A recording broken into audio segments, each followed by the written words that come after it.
Good evening. This is Walter Terry with another in the series Invitation to Dance. The guest is Rebecca Harkness, president of the Rebecca Harkness Foundation and head of the newly formed Harkness Ballet and the Harkness House for the Ballet Arts.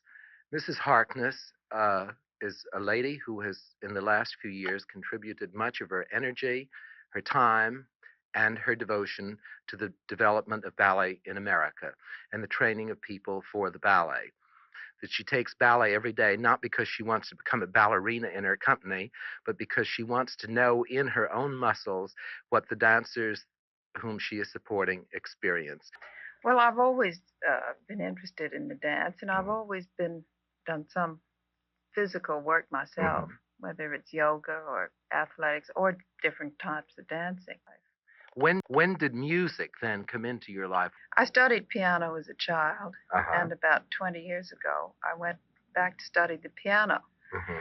And with that, I studied theory of music and harmony, and I began right away to compose popular songs. And then with your studies, you began moving into the symphonic and suite forms? Yes, I studied with Nadia Boulanger and Frederick Burley of the Mannes College and other private teachers and Mr.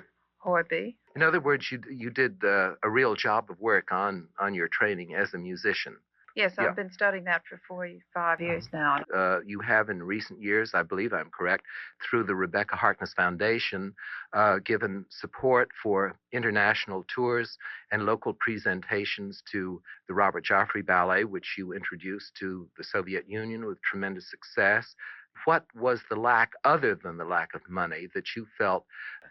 But to answer your question about why I did this, I think there's only one way. There was a famous mountain climber, and they said, "Why do you climb mountains? Why are you going to climb Mount Everest?" And he said, "Because it's there."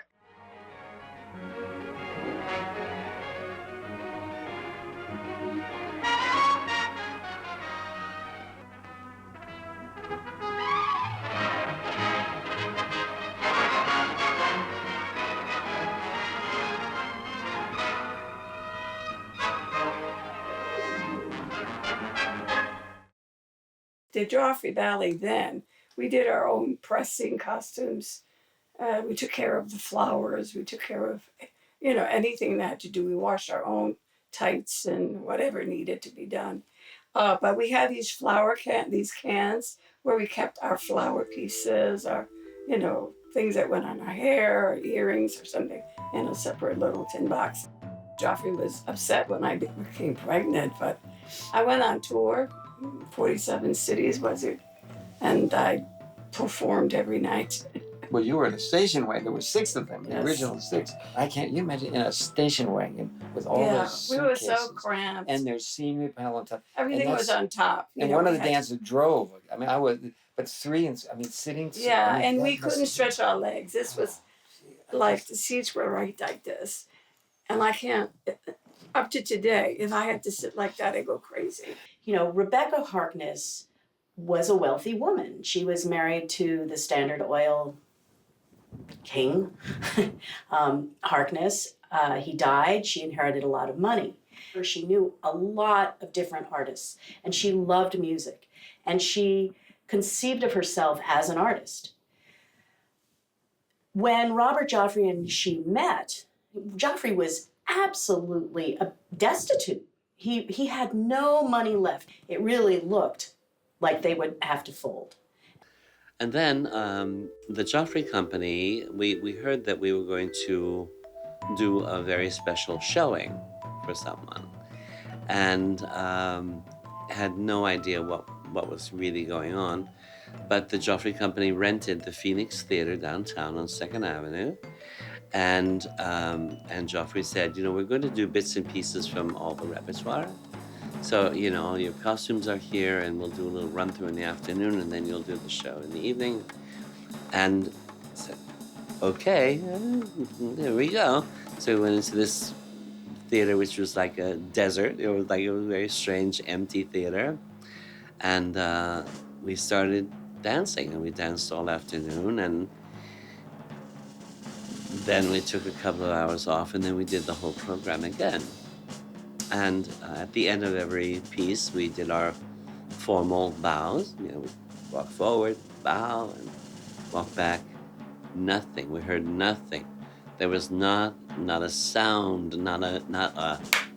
And we did a little showing for a very important person who was in the theater that afternoon to see, snippets of things that we were doing. And it turned out to Mrs. Harkness, and out of that came her sponsorship of the Joffrey Ballet. That she took on the financial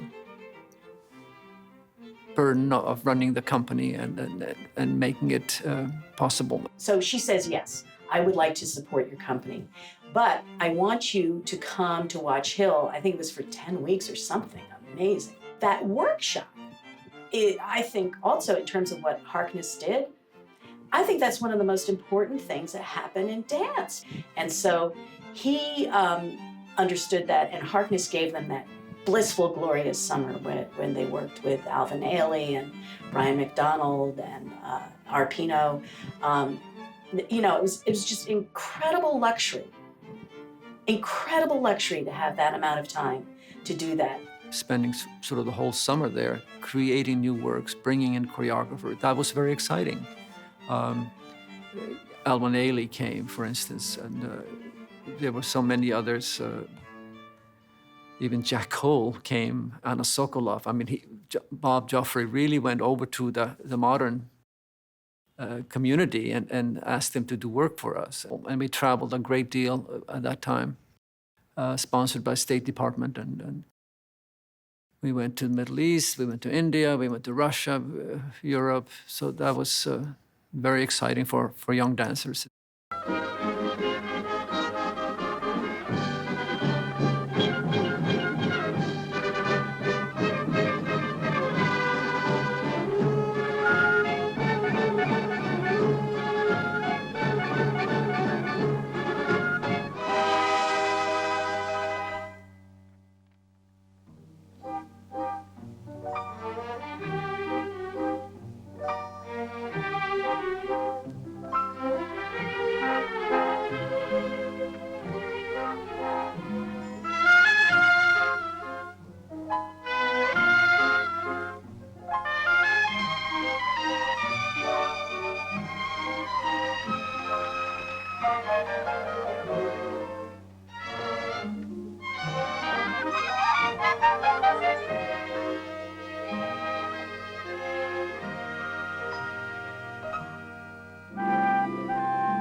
He really didn't want her to influence the kinds of ballets that he was doing. He didn't want her to have any say whatsoever in what his decision-making was as the artistic director of that company.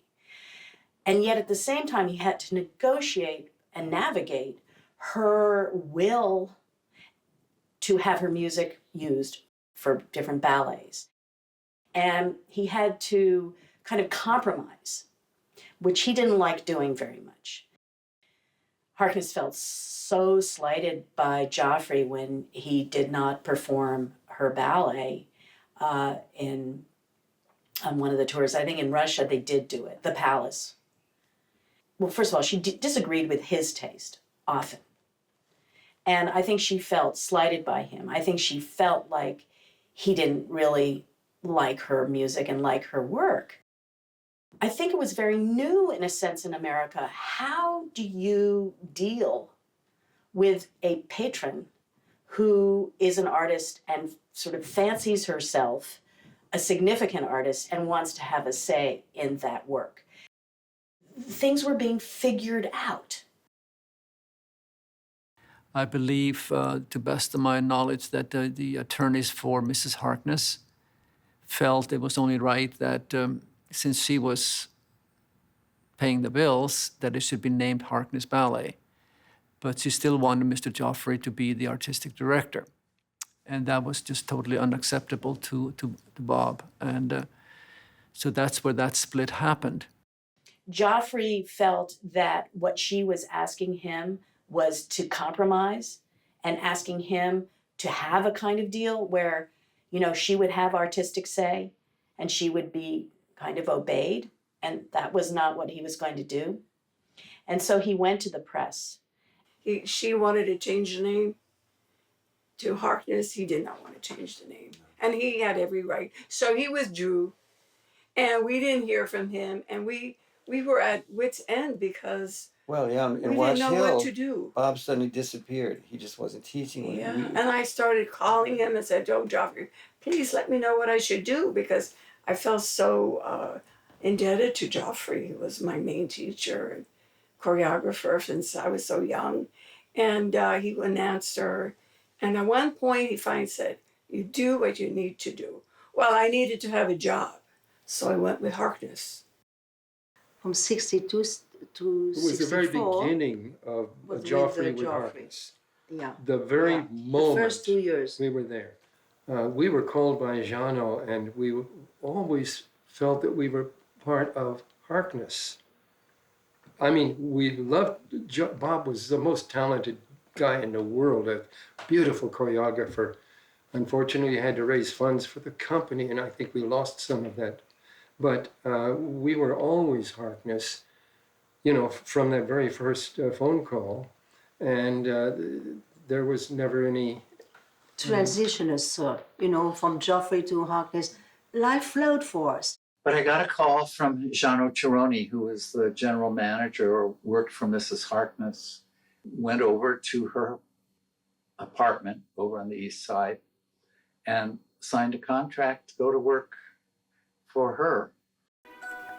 He called us up and said, "You know, we're thinking we're going to make a company. Do you want to be in it?" I said, "Yes," you know. So the Harkness Ballet began like that, with a pretty big splash.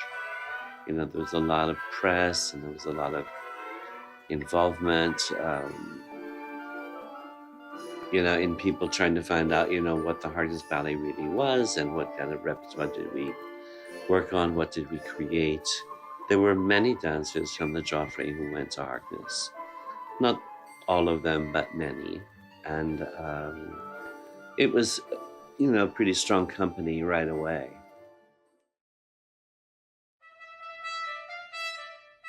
My name is Jack Venza, which is a name that many people in this audience will know from public television. It was a name behind 35 years of public television programming in the arts, and among them was dance in America. But what happened was, I got a call from Bob Joffrey, and he called to say that Mrs. Harkness had offered complete support, and they would have a whole summer in Watch Hill, where she had a house. I've asked Alvin Ailey to create a work, and he suggested you as the designer because you had just designed something for his tour when he went abroad. The piece surprised me that Alvin came up with. It was based on the Lorca play, a dark drama about a family in mourning and the obsessiveness of the mother and her daughters to protect herself from the outside world, and the youngest daughter, who wants to go into the outside world. When we first talked about it, I said, "Alvin, how do you imagine this?" He said, "Well, you know, I guess we have to do period costumes. They're all covered up in black." And I said, "But are they going to be able to dance with these big skirts? They're going to have to be big, heavy skirts and everything." It also meant they were very expensive costumes. There were a lot of detail work on them. Our contracts were signed not with Joffrey, they were signed and we were paid for by the Harkness Foundation. It became a very important issue later, because when there was a decision on Bob's part that he could not accept the fact that the company's name would change, and he'd rather withdraw his and all the things he owned none of us could really object because all of our payments were by the Harkness Foundation. But it meant that all of the new works Joffrey commissioned, other than Gerald Arpino's, belonged to the Harkness Foundation. And so when Joffrey pulled out, Feast of Ashes went with the Harkness Company's first repertoire. So the question is, who owns the art? So if she paid for the sets and the costumes, and if she paid, if what did she own what she paid for? And nobody really knew the answer to that. This was all new ground and new territory.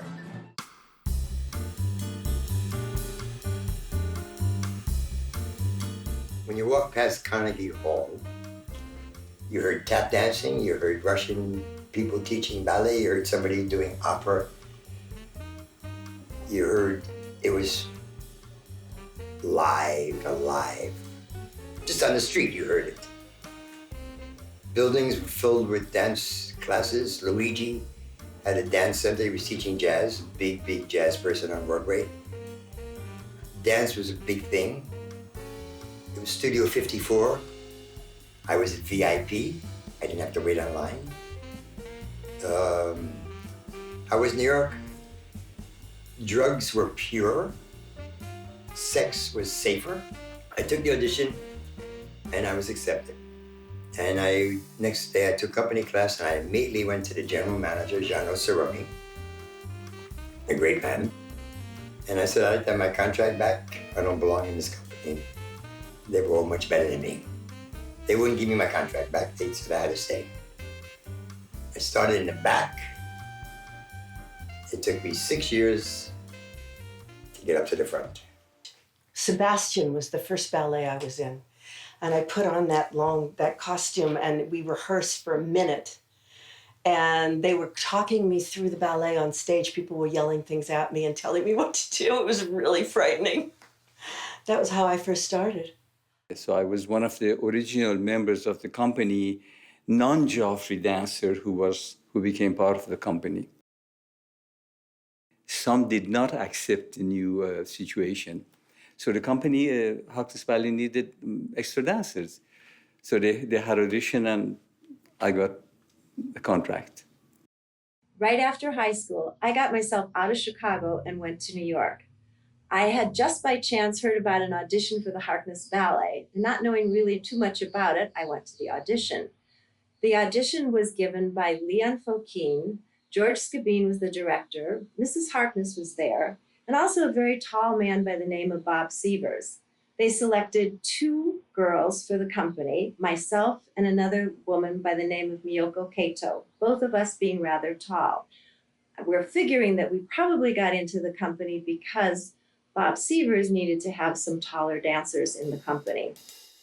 Well, I know that he's famous for so many things he's done on Broadway, and it was intense. For me, I was pushed, and he really liked me. And I remember one rehearsal in particular, I was in tears, but he was really pushing me. And I finally got a hold of myself and got mad at myself and did what he needed. We wore jazz shoes, so it was just very different and very intense. And I remember the music being great, and you can see the lighting. It was really fun.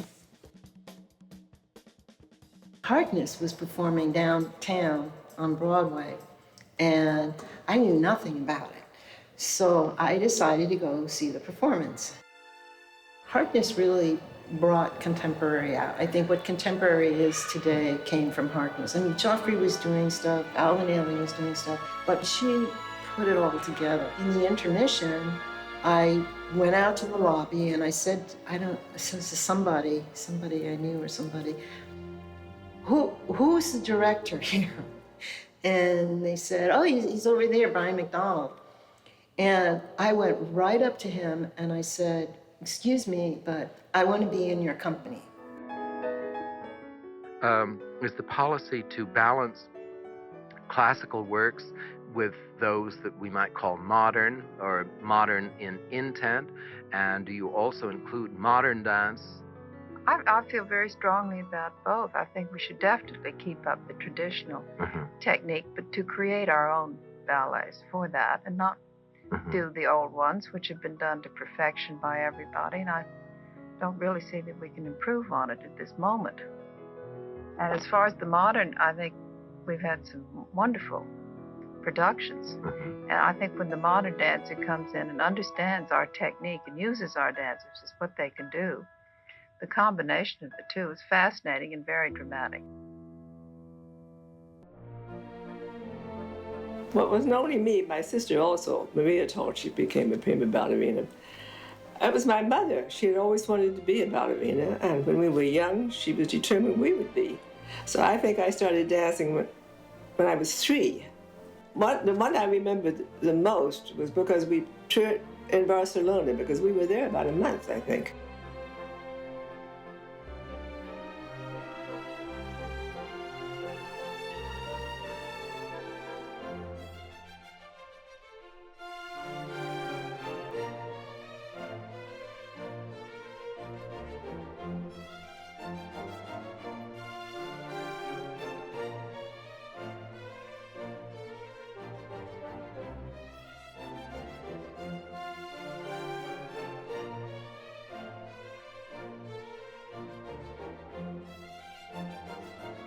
It was a big success, and Mrs. Harkness was very happy.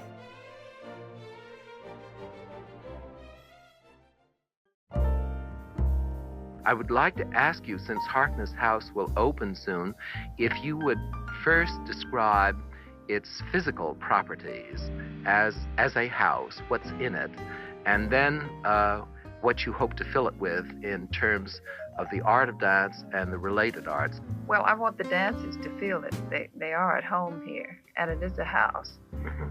European style, and it has 4 ballet studios. Big ones too, aren't they? And each different color to make it attractive. And the snack bar, massage room, and showers, an art gallery, because I think we can have different paintings set up, and I think dancers are too tired to walk through museums. But if we can bring some of that to them, it will help them develop as an all-around human being and artist. At the very beginning, when the building opened, there was a big celebration, a big cocktail party that my family and I were invited to. A lot of famous people were there. In the picture with me is Leon Danilian, Alexandra Danilova, my father, Igor Yuskevich, and Luigi, the jazz teacher. And I think my impression, it was the most elegant, the grandest building I had ever seen designed for the arts, for ballet. Salvador Dalí was her close friend. He had made an urn for her, a chalice, where her ashes, I expect, went. And it had butterflies that fluttered open, and there were jewels and fluttered back closed again. And an armed guard always sat there. Well, the night of that opening, I happened to be walking from the dressing room to go upstairs, and I was alone, and I look up, and Salvador Dalí in a black cape came swooping down the stairs. He had ocelot on his shoulder. And I was so enamored. I went, ah, and I just watched him come floating down the stairs. It was magnificent.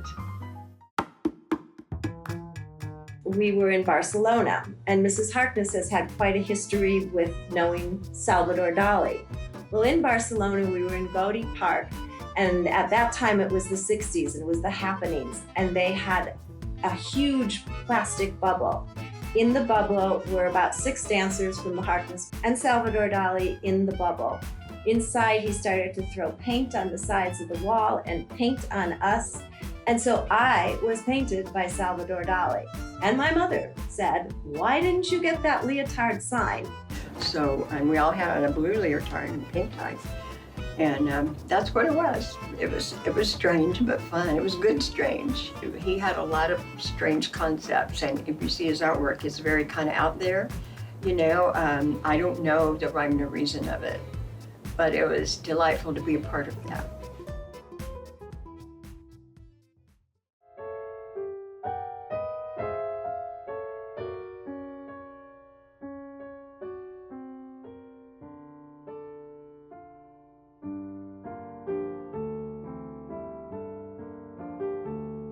and wonderful places, you know, to dance on the Riviera, in Cannes, and then to be in residence in Monte Carlo. And we're taking class in the same studio, that's the same building, you know, where Vicky runs off the tower and jumps into the railroad tracks. You know, I mean, you're in all that history where the Ballet Russe was.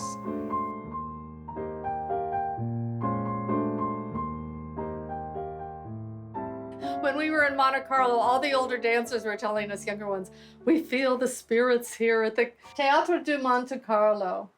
You know, everybody was into all the greats that had performed on those boards. Just if you can imagine to be in Monte Carlo, living at the Hotel Hermitage, and Prince Rainier and Princess Grace in the royal balcony. Very beautiful opera house, and with a raked stage, which I'd never been on before. We had to go through a labyrinth to get to this studio. It was down the hallway, turn left, under, past the velvet curtain, out in the carriageway, back in, down a few more hallways, into this temple studio with the rotting floorboards and so forth. But that's where the Ballet Russe used to rehearse. So, you know, dance was in the beams. And it was also in our butts, because I remember we often had ballets that we were dragged and splinters, and yeah, it wasn't ideal.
Stuart Hodes was a dancer in the Graham Company, and he was attempting to cross over into the ballet world. And it was that time too, where people were experimenting with modern dancers, working with ballet company. He came and he found my wife and me, Lona E. Saxon and me, and he wanted to do a piece called The Abyss. And I did the first duet. Just the first duet, because they were lost, you know. Yes. And they were a romantic couple. It was based very much on this Andrea short story, The Abyss. And they were having this discussion that kids would have, you know, is there love? Is it immortal? What is it? Everything about life. And that was my little ballet. And literally, that was with Larry. Such they were, it had wonderful music too. Finished the first pas de deux and showed it to Rebecca. And of course, Skibin was there, and they did it very well in the showing. If I do say so, it was a good pas de deux. My personal story about that is that we were in Cannes and we were going to do all these premieres in Cannes. And George Skibin came to pick me up after a rehearsal. So I was in his car and he said, I've promised Eric Bruhn a premiere and I haven't been able to deliver on my promise. So I'm offering him The Abyss. So that was a very unhappy moment. He did the premiere in Cannes, and a couple of weeks later in Paris, I did Abyss, and it was a very big success.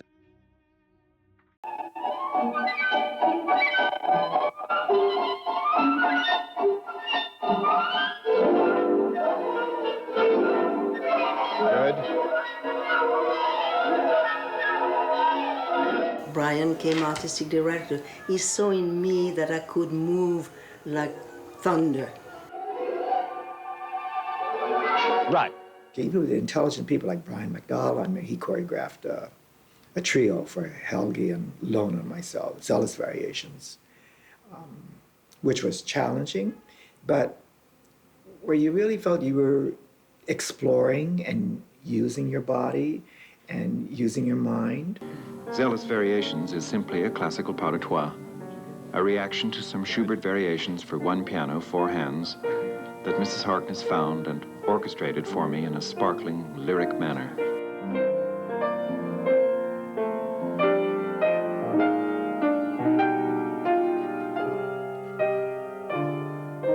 Now softly to the floor. Hold her, hold her, hold her. Right.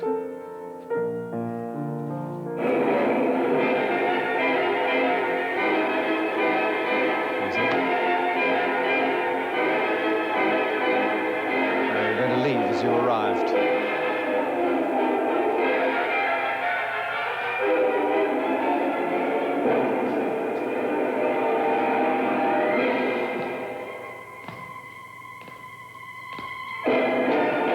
Stay.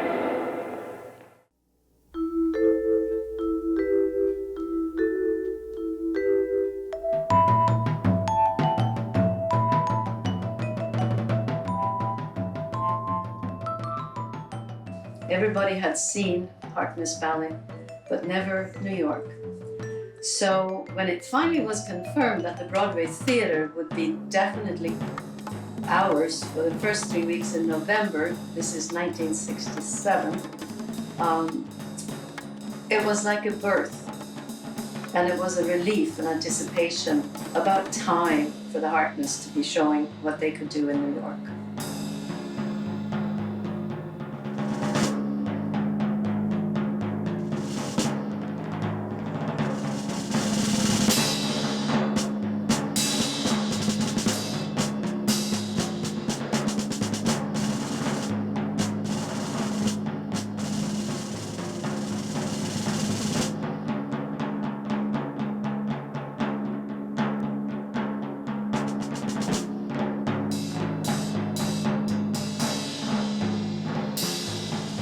And he would rehearse and rehearse and rehearse, and we probably would rehearse 8 counts of whatever it was for a good half hour, an hour. It just went on and on and on.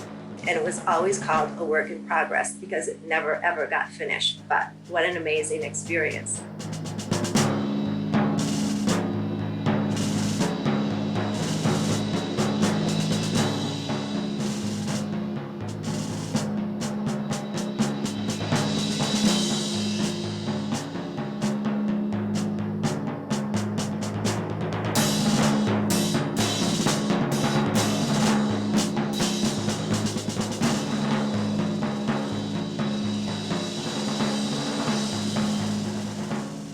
I was attracted to doing ballets.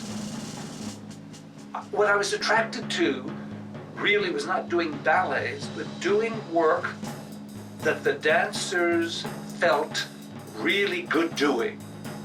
Night Song is based on classical ballet, but has a lot of contemporary stuff in it. It's not a pure classical ballet. It's an abstract work, but it has other things in it.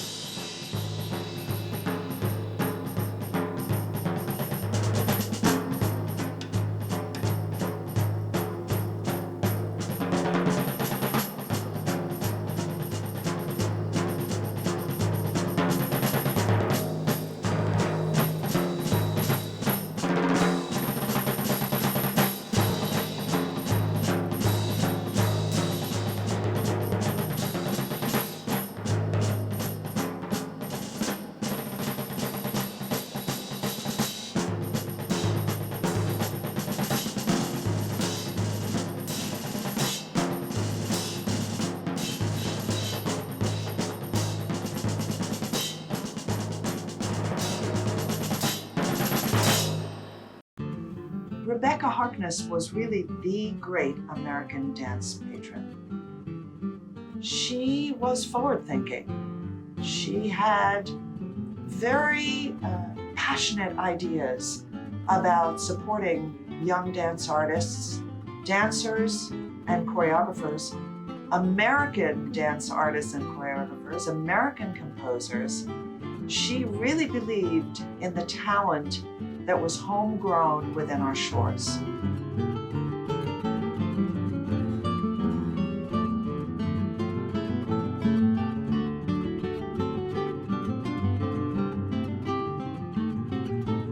Because this really is the story of America and American arts, and how do the arts get funded? And how does the funding affect the aesthetic and the work that you see on stage? Because it does. The main critic at the New York Times was very much against her. And so it was an uphill battle, even for us dancers, to be recognized.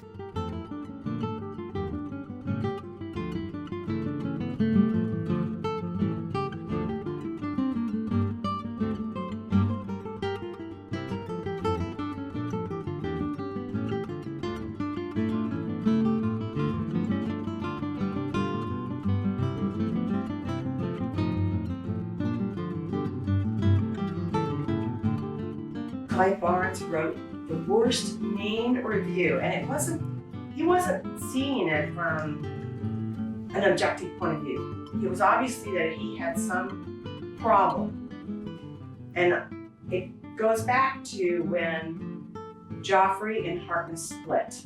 And he basically just took a side, and his side that he took was Joffrey. And he hated Rebecca Harkness and the Harkness Ballet. It's very evident when you read his reviews of the company. We are in a capitalist society, so where you get your money from is going to have an effect on the art. How does the art have an effect on the economic conditions of the United States, on the political conditions, on the social conditions? There's a sense that, it's sort of like now, like we feel with one percenters, oh, you can do anything you want. You don't have to actually work for it. You can buy beautiful dancers. You can buy costumes whenever you want. You can buy space. You can get a school.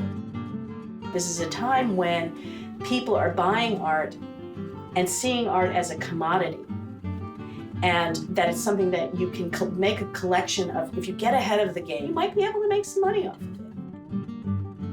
The good thing with Harkness is that she's investing in the arts, period. And she was investing in performing art, which is ephemeral.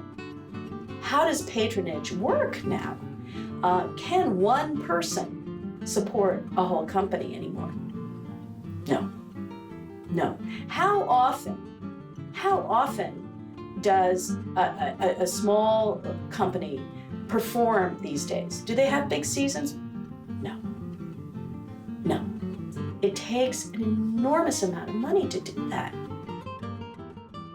Is the school open to the general public, or is admission by audition? Right now, it's admission by audition. And you want to give the specially talented ones the opportunity. I think they should all have special attention, because I think it's the only way they can develop, and not in a huge class with 40 people. They'll also have some modern dancing. Oh, they will. That'll be coming. Character. and some ethnic, and maybe some acrobatics for those that need it to develop. What about the program you have for what they call in Europe aspirants or trainees? What is that supposed to do? Well, I think they would be, you could understand it more if they were referred to like they have interns in the hospital.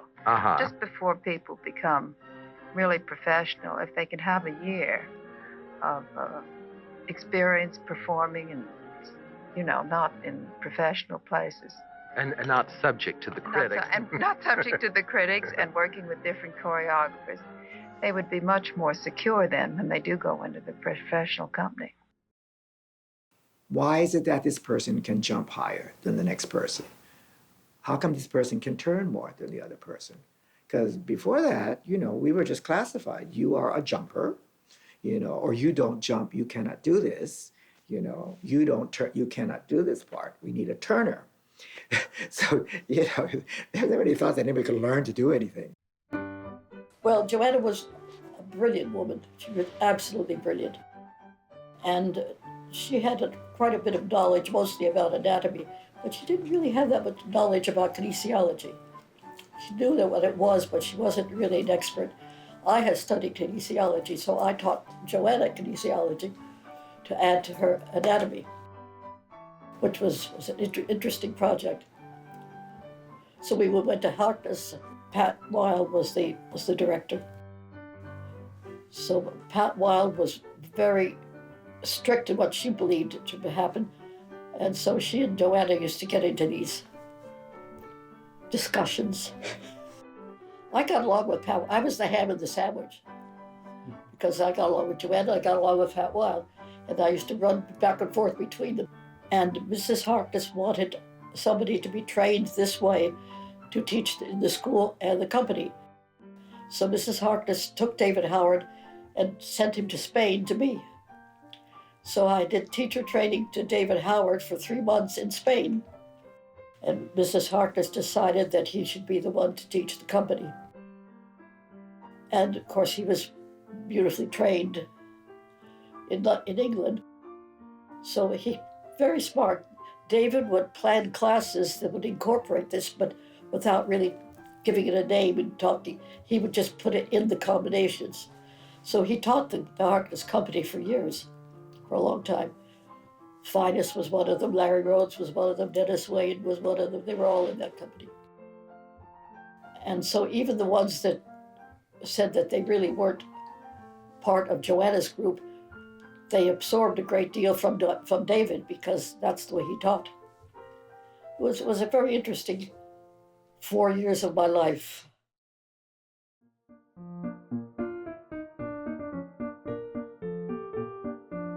Well, the Harkness Research and Training Session was one of the very first innovative dance training programs.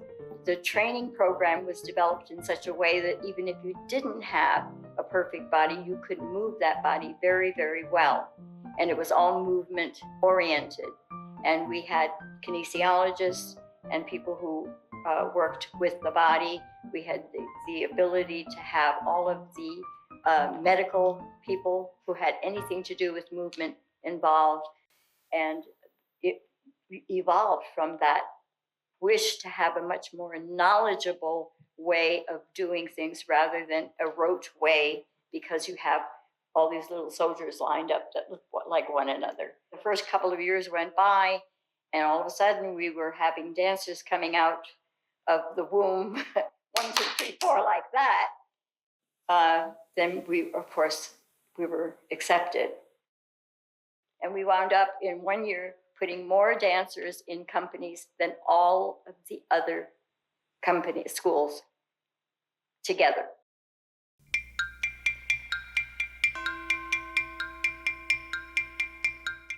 I was just like, you get on that bus, and the company is going to this farmhouse or barn. And we went and march out and get in that barn, sit down, and someone said, there's going to be a vote, so just vote yes. So I'm like, okay. And there was a vote, I think, to vote Brian out. I said, Brian, I think the question is, are you going to be here all the time with the company? Will you be here now with the company all the time? And he turned to me and he said, yes, I will. That's what the whole meeting was about, you see? And so the meeting, we went to dinner. But that was, I would say, a sign of what had been happening.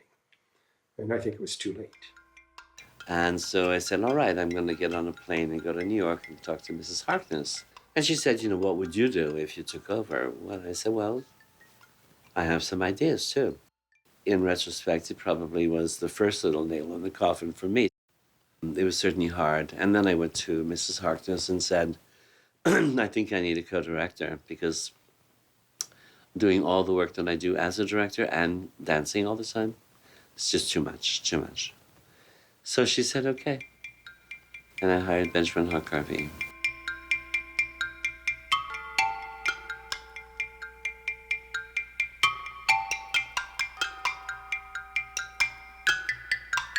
I think in 6 years we were there, I think we had something like 6 directors. Some lasting not very long and some lasting a little bit longer. I think being a director is probably the hardest thing in the world too. And I don't think there's ever a director that is happy at the end of their term. You know, I don't think Larry was happy at the end of his term, and Brian certainly, you know, it was hard.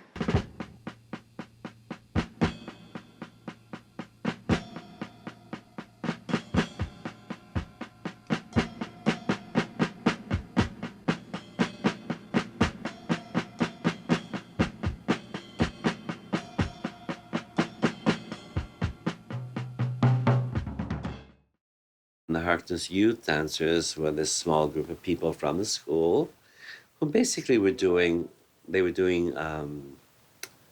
public schools around New York. They created a program. There were obviously works that Mrs. Harkness enjoyed very much, and she enjoyed being around them. In the meantime, we were off in Europe and running around and having a good success, but of course costing money. Well, it was an exciting opportunity when Mrs. Harkness offered me the job to direct the youth dancers. For one thing, the young dancers I loved. It was a way of me starting. I had not directed before. And although I'd done some teaching, it was a great way for me to have the opportunity to gain experience. And so I was very anxious to do this. When I look back on it, I don't think of it as a bad time, but it's a very good time for me, which gave me great opportunities. But there were strange undercurrents that went on, and I don't know all the answers, but she did become very, very involved in what ballets we would do and who would choreograph them.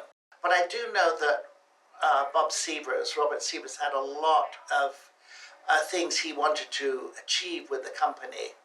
And I think he also, at one time, said to me, you know, that one day he wanted to end up directing one of the companies, you know. So I think he had that in mind. And also he was very, very close to Mrs. Harkness. So the more they got together and artistic decisions were made, not only of the ballets, but who would dance in them.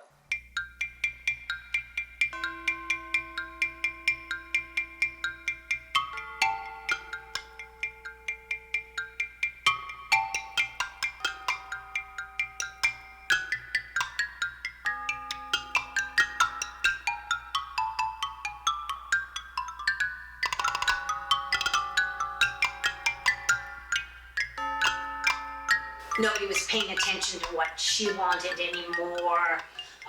We did a lot of modern work. She wanted more classical works, although we did a lot of classical works too. I think the comment that rolled around was that we spent so much time on the floor, rolling on the floor. And she was basically a classicist, even though she brought in people like Alvin Ailey, Joan Butler, you know, to work with the company. So she was done, and the company was done. I think in the end, in its most simple form, this was her ballet company. This is what she paid for, every single one of us. All the ballets, all the theaters, she paid for everything. And I think she just felt like she got to do what she wanted to do. But I know there was a feeling that we were out of New York for so long. We were touring Europe, but we weren't really doing New York seasons. And I know from others, they felt that this was detrimental to the company. At one point, Larry Rhodes and Ben Harkarabi were directors of the company. They directed the company. And I seem to recall something to the fact that they gave an interview to the press. What I heard, they thought it was off the record, and it was not printed as being off the record. And I think it was not terribly flattering to Mrs. Harkness, what they had to say about her. And I think that was one of the reasons that she dismissed them. What she did, there were 40 dancers. 20 she got rid of. She wanted to keep the other 20 to put them with her second company of 20 and make one company with 40. Of the 20 dancers she kept, 19 said, goodbye. You fired the best director we ever had, Larry Rhodes. Only one stayed.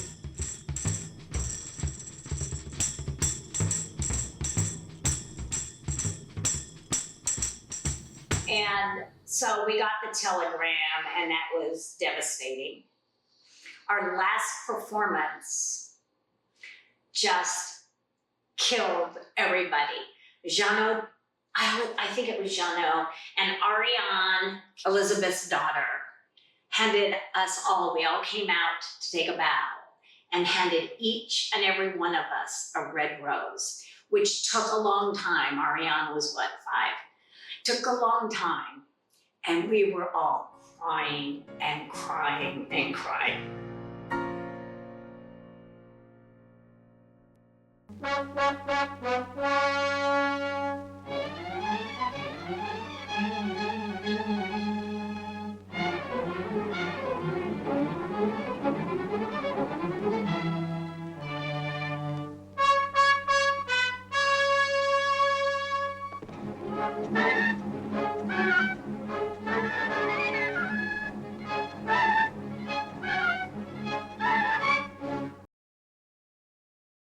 With Harkness Ballet, it was just the whole company was gone, and then it was suddenly the youth dancers were the company. So it was a completely different company. We were kids in the school, and when I was with people like with Jeanette and Zane, we were kids.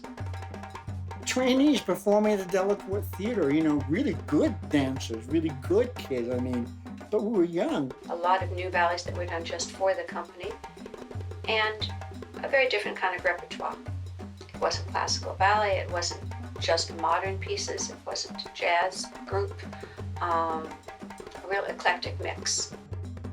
Basically just worked with Ben Stevenson, Robert Stevens, and Vincente Librado. That's it. I knew no one else. And these are the same people who trained me when I was 16.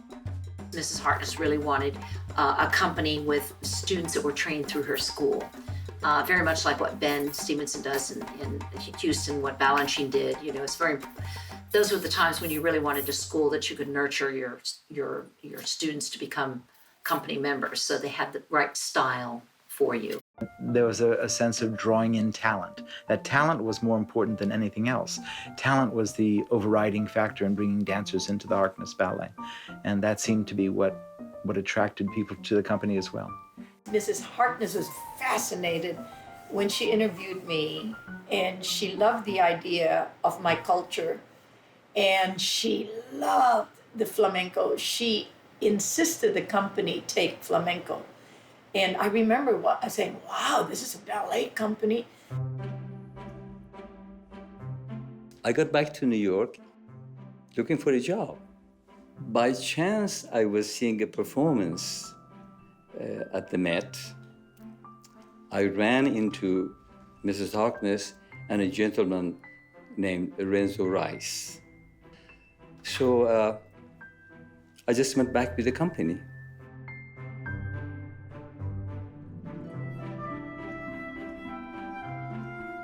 I was really little I looked like I was about 12 years old. I was tiny. I was like barely 5 feet tall and really skinny and looked very, very young. And Renzo felt that I looked too young to be in the company. But Maria and David really wanted me in there. And I had learned this classical Spanish solo on point, and I played castanets very well. And in the solo, I did fouettes while playing castanets. So it was a dun, dun, dun, dun, dun, dun, dun, dun, dun. And my arms were like this. I'm playing castanets, I'm doing the fouettes and playing castanets in rhythm. So they had me do this solo for Mrs. Harkness. And she said, I want that girl in the company. Several of us were taken to New York. I remember it was boys, especially like 3, 4, 5 boys.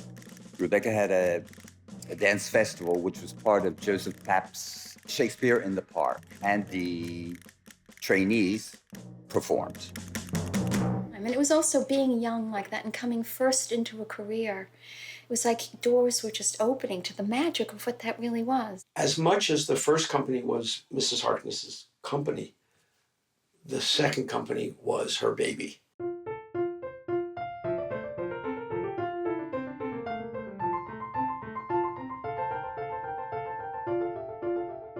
So Harkness, it was different. Everything I did was new. I did some of the resurrected stuff and some of the classical standard pieces, but Sebastian, Gemini, it was just like everything was for the Harkness Ballet. It was done for the Harkness Ballet. If a choreographer likes you or feels that you're the right person for them, they'll create a ballet for you or whatever. I don't know really how it came about. I just know that one day I was in the corps dancing principal roles and I was like, this is strange.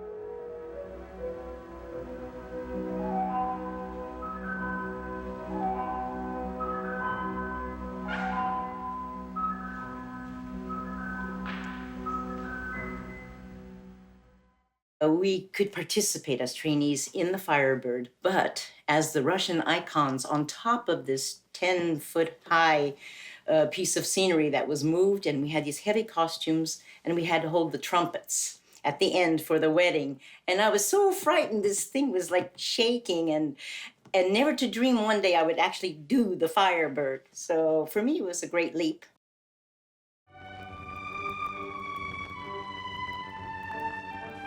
It was a bit scary to do it as a film, and we traveled to Berlin to do it. We spent several weeks, few weeks I think if I remember, rehearsing on a stone floor, cement floor, which the movie studio had, a small space. So it was very unlike doing it on stage.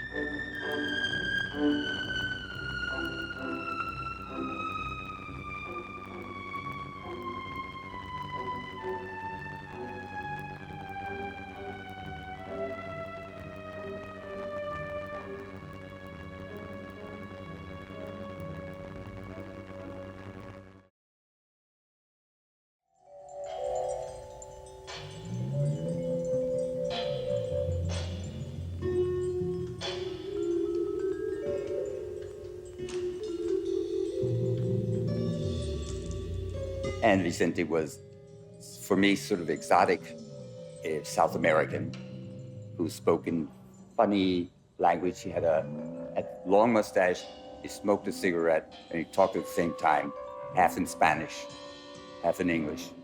The idea was we had these men in the school and in the junior company, and said, well, it was like, let's showcase them.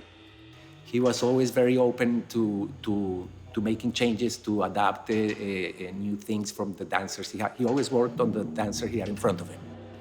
I had a bunch of instruments, and step by step and measure by measure, we were going to create a ballet. And also being just an unusual piece in that it's just percussion was very exciting for all of us, and also for him to be there, creating it and everything. It was for us, again, it was a growing experience to have gone through that, and for it to still be alive and to still be performed today, I think is a testament to its lasting value.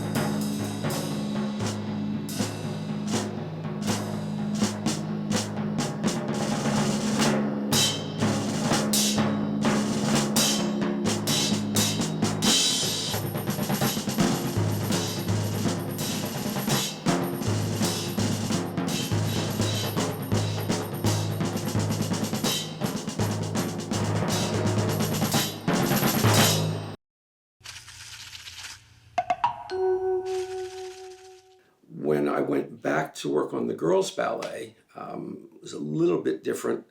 I went into the studio one morning in the RCA's big room in Madrid, and it was at that point we discovered that they didn't speak English and I didn't speak Spanish, and we decided that it would be best if I went back to the States and did the recording there.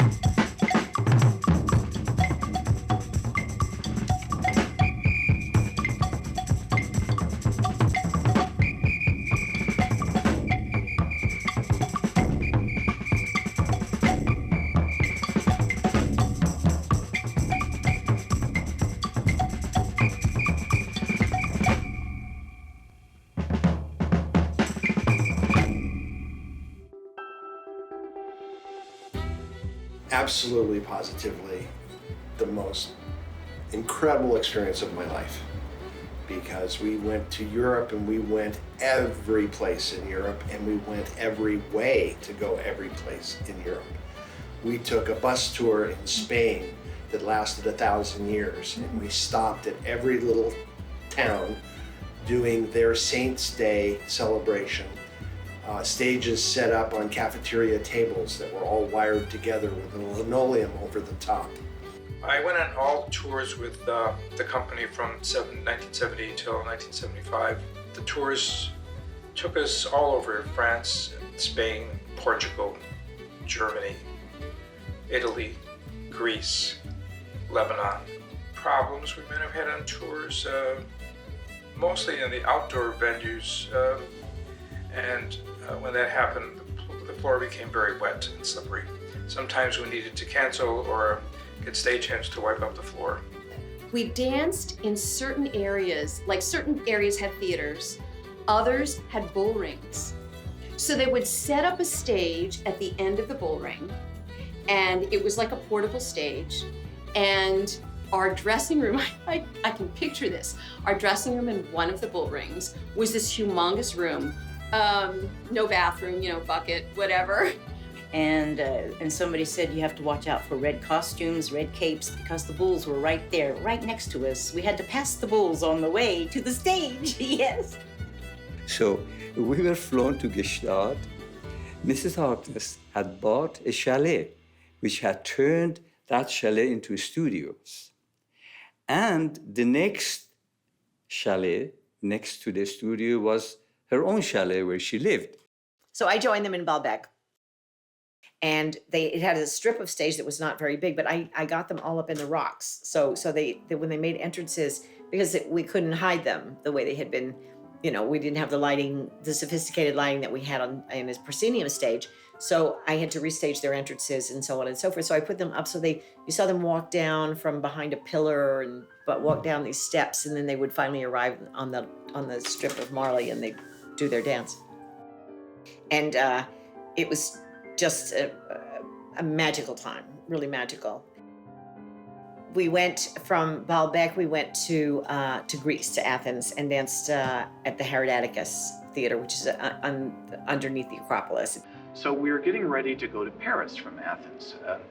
And we were in our hotel, and I don't remember exactly if we were getting onto the bus or if we just got an announcement to get off the bus because war had been declared. Turkey had invaded Cyprus, so Greece mobilized its army. The airport shut down. We were kind of stuck in our hotel. They didn't know what was going to happen next. One day, Jeannot Chironi said, "Okay, nobody say anything. Get your suitcases and come outside and get on the bus." The bus took us to the port of Corinth in Greece. And apparently, Mr. Chironi had secured berths for all of us on a cruise ship, an overnight ferry that went from Corinth to Italy, to Ancona, Italy. And so we kind of snuck onto the boat and we got our berths, and the boat took off, and there we were on a Mediterranean cruise.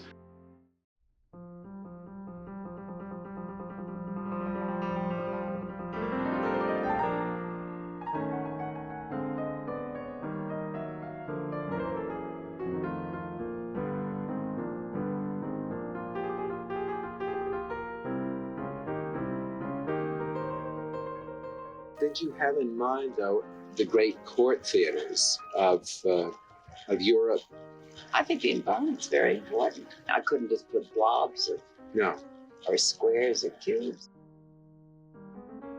Very exciting time. I mean, we were opening a theater. I mean, we're opening a theater that was designed for dance. Mrs. Harkness bought this old movie theater on Broadway and transformed it into this absolutely exquisite theater. And the stage was perfect.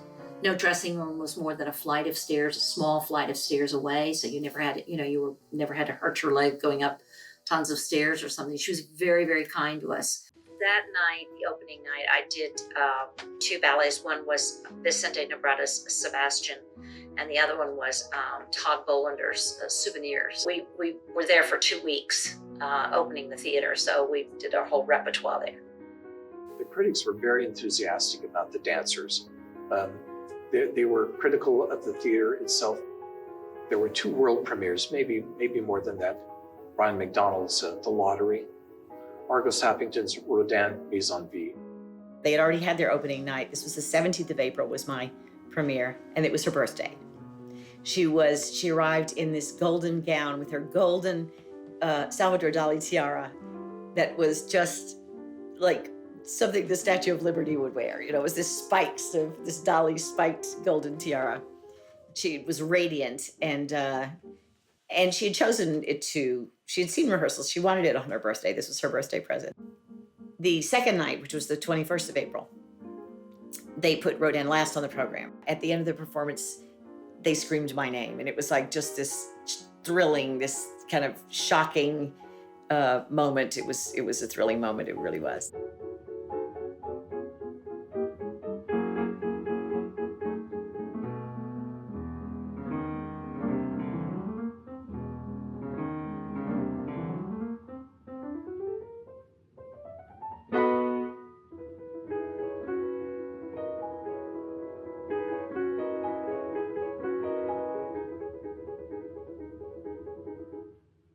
I had some ideas, and I would say to Zane and Linda, the 2 people who danced this, can you guys come over into the little studio? I want to just see what something looks like.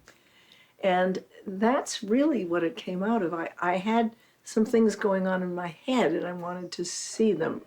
And it seemed to me that every piece of dance that had a couple in it was about rage or destruction, and I kept wanting to see a nice, romantic, happy pas de deux. So that's really what came out, and Mrs. Harkness liked it, so she said, "Well, let's put it on."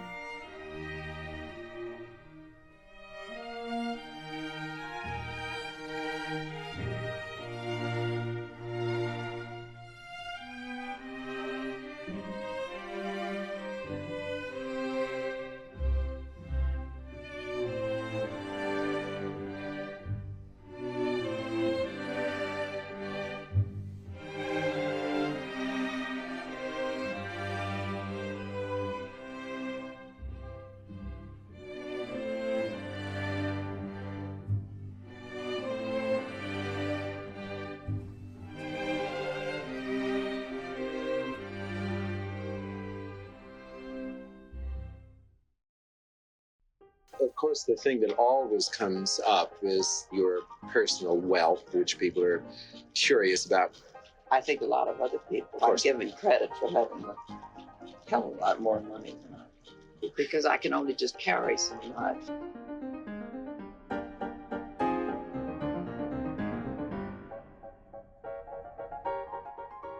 Was this your idea to a method of helping dance companies other than your own? Yes, I think we'd get a board of directors and some grants to pick up the deficit. We left because it was time to go for us. We were hearing rumors that Harkness was not doing well. They heard about our campaign, the SOB, and somebody said that they tried to emulate this in New York to get money for Harkness Ballet. And why didn't it work? Because a lot of people said, wait a minute, hold it.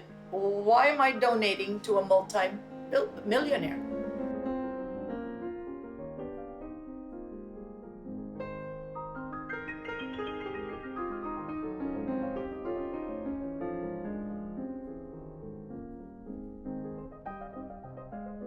There was a crash in the market, especially having to do with oil shares. And I think a lot of Rebecca Harkness's fortune was tied up in oil. So she was just not having enough income anymore. She was supporting several other companies and endeavors as well. Pearl Primus, I think, got support. Jose Greco got support. She supported performances in Central Park. She was a true philanthropist and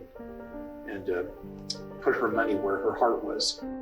I believe Mrs. Harkness was very ill at the time, and I think she, when she opened the theater, she was pretty well criticized a lot for some of the choices of her ballets.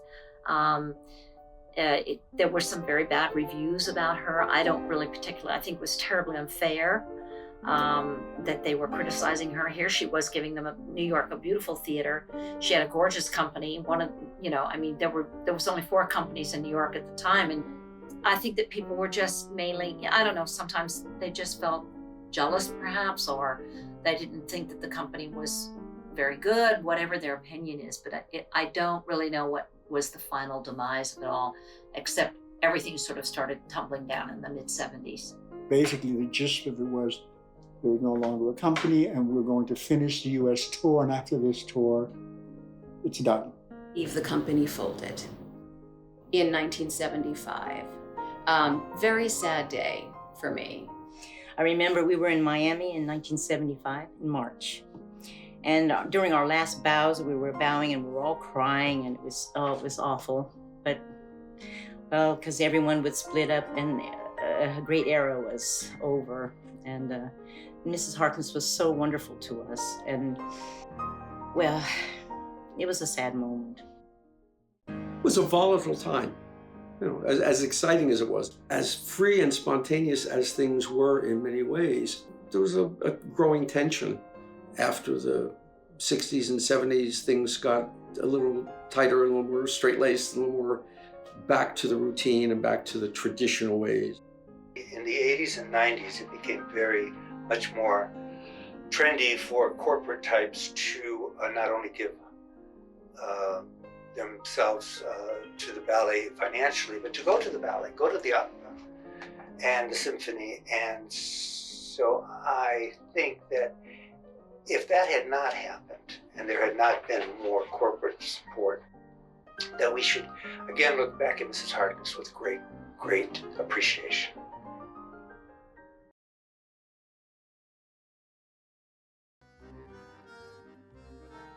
I saw Harkness, I think 72, 73 in Nice in France, and it was amazing.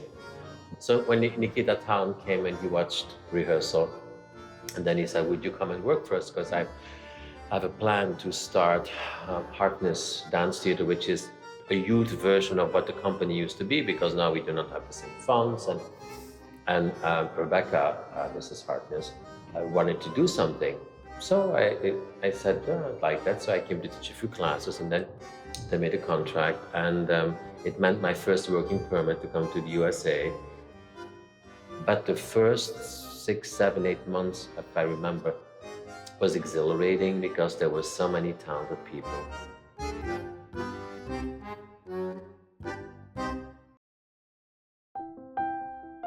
I was the last group that Rebecca auditioned for the Harkness trainee program.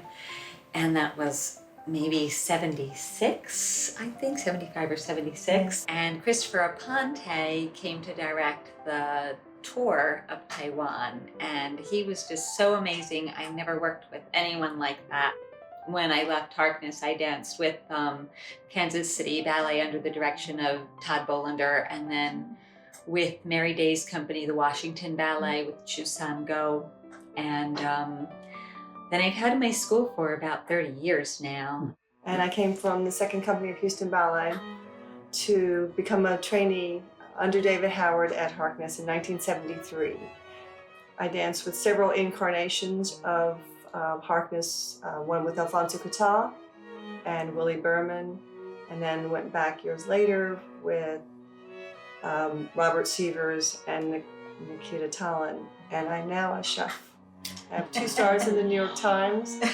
I run a jazz club, and I have a secret supper club called 10 Chairs. I was there when a lot of the changes were going on. It was the end of Maria Vey's time there, and David Howard was there for 1 more year. Then he was gone, and then Renita Exter took over as director when Willie Berman and Alfonso Catá came in, and we did ballet on Broadway, which I think is the last performance that the Harkness did in a professional theater. It's at the Beacon. Yeah, it was at the Beacon Theater. And then they were gone, and then it was Bobby Sievers and Nikita came in, and I think that's when I left. I'm pretty sure that's when I left. I make tutus for a living, which is hilarious. Every time I say it, I can't believe it. You know, when I was at Harkness, we had a lot of old tutus that had never been washed or cleaned because there was no costume person there. And I remember I used to smuggle them, I shouldn't tell anybody this, I used to smuggle them out in my dance bag and take them home and throw them in the wash, wash them. Ruth Petrinovic and Maria Vey, they taught a very different way. It wasn't just like point your feet, pull up, and put your arm in this way. It was a very kinesiological study into how the body moves. But I also think the musicality that it taught us, because we had great pianists. We had a beautiful, most Ray Wilson and John Childs, who were, fantastic pianists. They didn't just play 1, 2, 3, 4, 1, 2, 3, 4, 1, 2, 3, 4. It went on as a sonata, and you had to go and you had to phrase it. But it was a different way of learning how to count music, and musicality was a very important part of how we were taught. It's using the laws of physics. That even though you had all these different teachers, there was such a cohesiveness about it. There was, you went into class in the morning, and then the one you went into in the afternoon, there was a continuation. There was always, it made sense. And then at the very end, it just didn't make sense anymore. And Nikita was a very controlling individual, and I think that was a time when Rebecca's health was failing. She was not really involved in the school at all anymore, and she had always been involved, in the school. She would come to the performances, she would come to all these things, and she was always there. And for whatever reason, there was no one to stand up to. There was no one to say, no, you can't do this and you can't do that. So, and some people need that. Some people need that, sort of focus. And Nikita was not a focused person. It would be one time, run over there, do this, and we'll call it scrambled eggs. And I'm not joking. He would make it split for hours and hours. Lit cigarettes under your legs and say, second. That is true.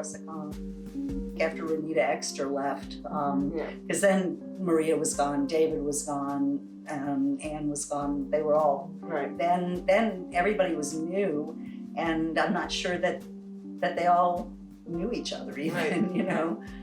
It was like people would come in and teach and leave. Right. So every man for themselves. Yeah. It wasn't not a cohesive school anymore. It was just a bunch of teachers. By the time I got there, Rebecca was already fairly ill, Mrs. Harkness. And so they were really more in a, how do we transition without her leading this ship into some viable organization that's producing, you know, according to her wishes and her hopes and her dreams. What we did do was choreography workshops. And David Parsons, who now has his own big company, had he did his first choreography in Studio B to some little Spanish music. It was always Rebecca's baby, even until her death, and even after her death, because it just continued being a Harkness Foundation operation. And I went upstairs and sat down and talked to Nikita, and they gave me a full scholarship that same day. And then I told Nikita I was really a choreographer. When my second ballet was done there, Roommate A, it was supposed to be, I tell you, about mental illness. But it was done in such a humorous way. The people laughed all the way through it. And I didn't know if they got the point, but they did. And I'm sitting in the cafeteria, my back is turned, and I had my little tie on, my Versace jacket, I thought it was so cute. And my back is turned to the doorway, and I'm talking to the dancers, we're having a good time, and all of a sudden the whole room got quiet. And this hand comes on my shoulder, this Mrs. Harkness, and she said, "Keep up the good work." And then she turned and didn't speak or look at anybody else and just left.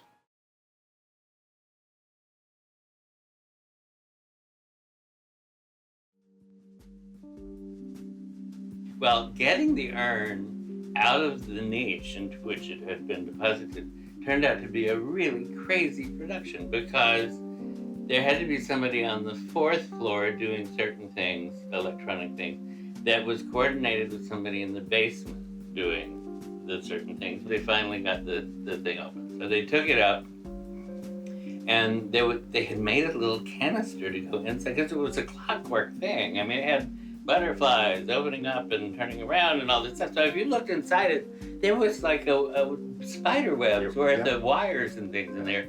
But they made this little canister that was really not big enough for half of her. And so Robert took the wax paper out of the box with the ashes, and he literally shook it into the urn, put the chalice back in the thing, and everybody laughed.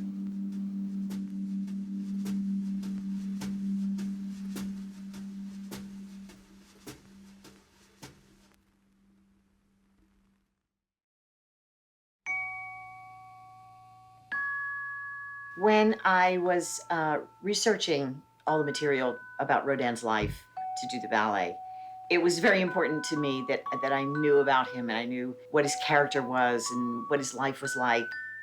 That was all very important to my dialogue about each one of the pieces. I wanted the kiss to reflect his relationship with Camille Claudel. She was a young sculptress. They started a very, very, very passionate affair. She wanted him to leave Rose Beret, who was his partner. He wouldn't do it. The kiss is, to me, the height of the passion of their relationship. In the end, the man walks away. That reflects what actually happened in their relationship. He modeled the figure of the woman in the kiss from her. She is the kiss.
those lovely people out there in the dark. All those friendly little people. It's so plush and elegant, and they had these, she loved the blue, and she had these heavy blue velvet drapes, and they were perfect for wrapping yourself in, And so Christopher Punt and I were in, and I was wrapping myself, and I noticed all of a sudden he started slipping away as I was in. I was like, "Where are you going?" And he ran where they used to sit, that person, the receptionist. So he ran around there, and down the stairs comes Mrs. Harkness.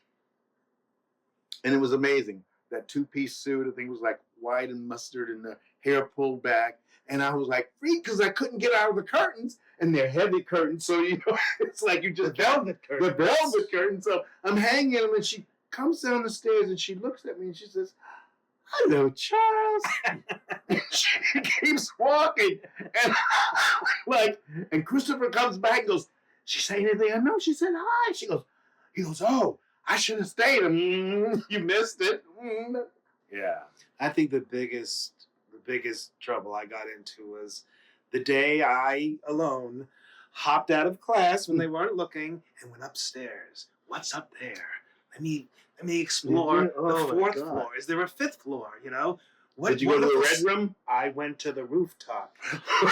I went to the roof and I opened the door and it was like Dorothy and the Wizard of Oz. And I saw the rooftop of Harkness House, and I started doing West Side Story. Boy, boy, crazy boy.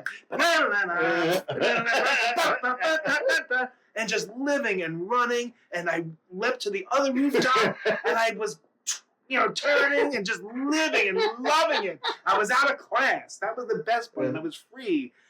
Well, the doors flew open, security... The guys were all there, and I said, "What? Oh my God!" What happened was I had danced all the way to another building, which was some Middle Eastern embassy, and I was on top of their roof. Yes, I was on top of their roof, dancing and partying and living, and the security, on top of their embassy, you don't know what that is and who's sort of dancing. Yes, because it's right next to Harkness at the time. I can't remember if it was Afghanistan or that was really, I think Mrs. H had a lot to do with me getting the whiz. I sort of played hooky from Harkness with their ABT, and it was when their American Ballet Theater was on 57th Street, because I loved the teacher Pereslovic, Madame Pereslovic, and this is just how teachers were. I had gone away and did the touring with the Wiz, and then after a year I came back. I decided I'd take class from Madame Perry, and I said, "Excuse me, Madame, I've been on tour and I haven't had a class in a year." And she looked at me and she said, "Chalice, whose fault